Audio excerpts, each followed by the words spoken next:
warahmatullahi wabarakatuh. Perkenalkan, nama saya Ardi Artika, jurusan Psikologi, Pendidikan dan Bimbingan Universitas Negeri Makassar. Kalian apa kabar nih? Ayo, meskipun masih masa pandemi ini, jangan malas-malasan yuk.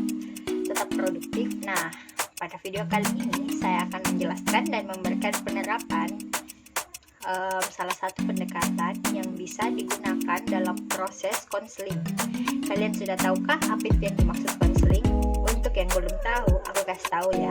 Konseling adalah proses pemberian bantuan yang diberikan oleh konselor atau guru BK kepada peserta didik untuk memandirikan dalam mengatasi masalah yang dialami dalam pelaksanaan proses konseling tersebut. Terdapat beberapa pendekatan yang bisa digunakan. Salah satunya adalah pendekatan postmodern yang lebih fokus pada pendekatan pada penyelesaian masalah dibanding akar penyebab permasalahan. Ada beberapa jenis pendekatan postmodern, salah satunya yang ini naratif. Dua tokoh utama dalam pendekatan ini yakni yaitu seorang pendiri perkembangan terapi naratif dan David Epstein, yakni seorang pendiri pengembang dari terapi naratif. Pendekatan naratif penggunaan pergeseran fokus dari sebagian besar teori-teori tradisional terapis, dukungan untuk membangun pendekatan kolaboratif dengan ketertarikan khusus dan cerita klien menjadi waktu kehidupan klien ketika mereka penuh sumber daya. Contoh cerita kehidupan lain untuk menggunakan pertanyaan sebagai cara mengajak klien dan memfasilitasi eksplorasi mereka untuk menghindari diagnosis dan label klien, atau menerima totalitas deskripsi pada masalah untuk membantu klien dalam memetakan sebuah pengaruh terhadap kehidupan mereka dan membantu klien dirinya dari cerita dominan yang telah diinterview.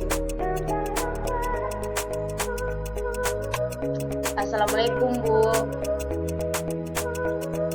Waalaikumsalam. Boleh tahu ini dengan siapa? Maaf mengganggu waktunya Ibu. Perkenalkan, nama saya Ai dari kelas 11 IPA 2. Oh, baiklah. Bagaimana kabarmu, Ai? Alhamdulillah baik Ibu. Tadi Ai belajar apa? Saya belajar biologi Ibu. Bagaimana dengan pembelajarannya tadi? Tidak seefektif seperti biasanya Ibu. Oh iya nak, kita sekarang mengikuti aturan pemerintah untuk tetap jaga jarak. Jadi mau tidak mau harus melaksanakan belajar secara daring. Oh iya, apakah sebelumnya Ai pernah dikonseling? Belum pernah Ibu.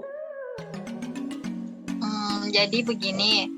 Konseling itu adalah suatu layanan yang berusaha untuk membantu siswa yang sedang menghadapi masalah atau sulit mengambil keputusan, yang agar dia mampu untuk mengambil keputusan yang tepat baginya. Dan dalam konseling ini nanti kita membuat kesepakatan masalah apa saja yang telah kita bahas.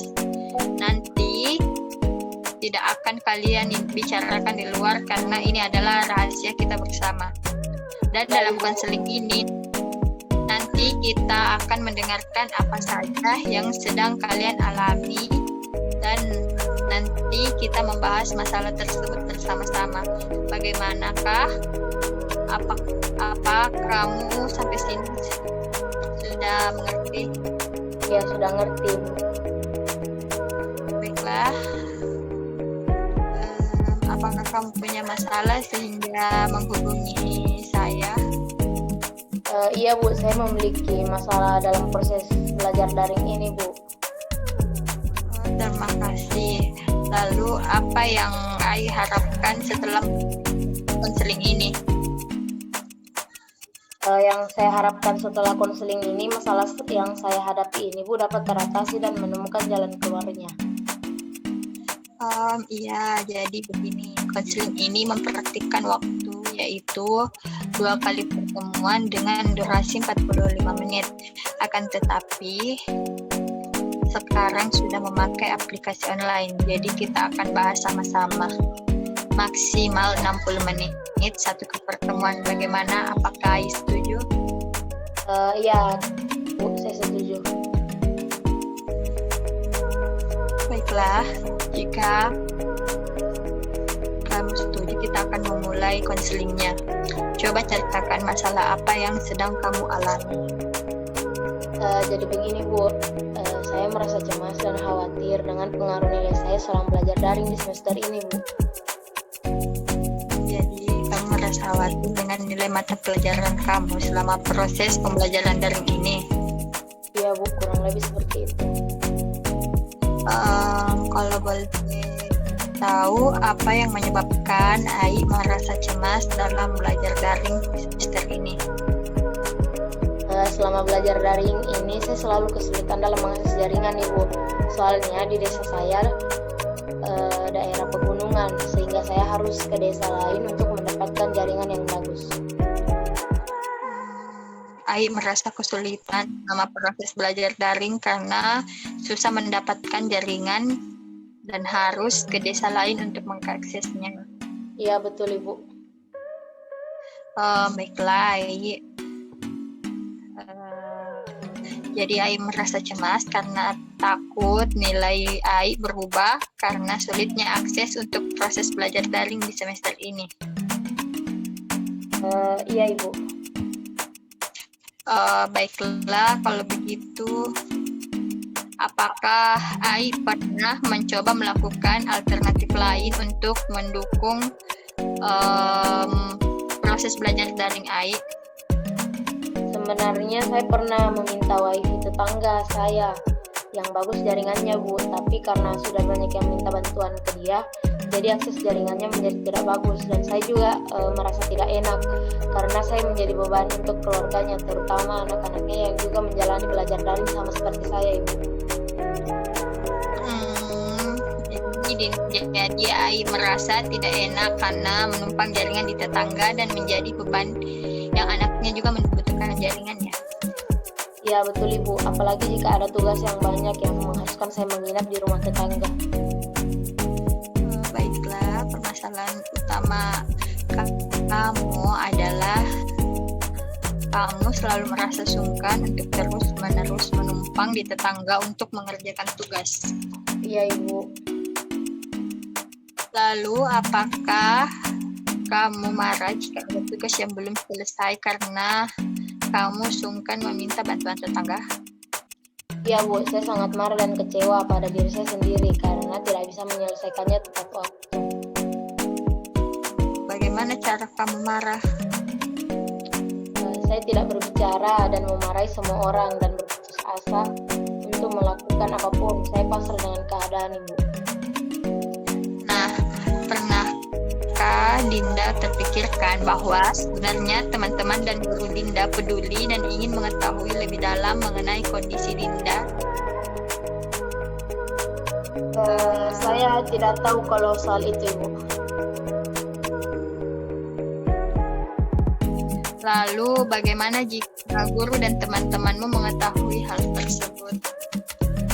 Saya rasa mungkin guru saya akan memberikan keringanan tugas dan teman-teman mungkin dapat membantu saya, Bu.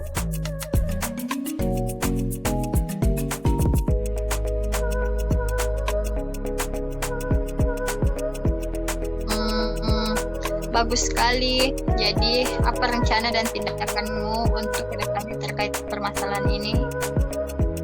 Saya tidak akan merasa cemas dan putus asa dengan kondisi kesulitan yang saya alami selama belajar daring. Dan saya akan mencoba untuk menghubungi guru dan teman-teman saya terkait kesulitan apa saja yang saya alami, agar beliau dapat memberikan saya keringanan dalam menyelesaikan tugas, Ibu. Baiklah, kalau begitu, coba kamu ceritakan kembali semua permasalahan kamu dengan hal yang baru saja kamu ketahui. Saya akan mencoba untuk membuka diri saya kepada orang lain, terutama kepada guru dan teman-teman saya. Dan saya akan berusaha untuk lebih aktif dan tidak putus asa dalam menjalani belajar daring, Ibu. Bagus sekali. Lalu, kapan kamu akan mencoba untuk melaksanakannya? Saya akan memulainya besok, Ibu. Baiklah, saya rasa pertemuan kali ini sudah cukup. Bagaimana perasaan kamu sekarang? Alhamdulillah Ibu sudah merasa lebih tenang dan tidak cemas lagi dan senang. Kalau begitu setelah kamu tulis, kemudian setelah ini kamu bisa menghubungi saya lagi jika ada masalah atau ada yang ingin kamu sampaikan. Ya Bu, saya ingin sekali menghubungi Ibu lagi jika Ibu memiliki waktu luang. Baiklah. Jika tidak ada lagi yang ingin kamu sampaikan, kita akhiri konseling kita kali ini. Ya Bu, terima kasih banyak. Selamat siang. Sama-sama, Nak. Selamat siang.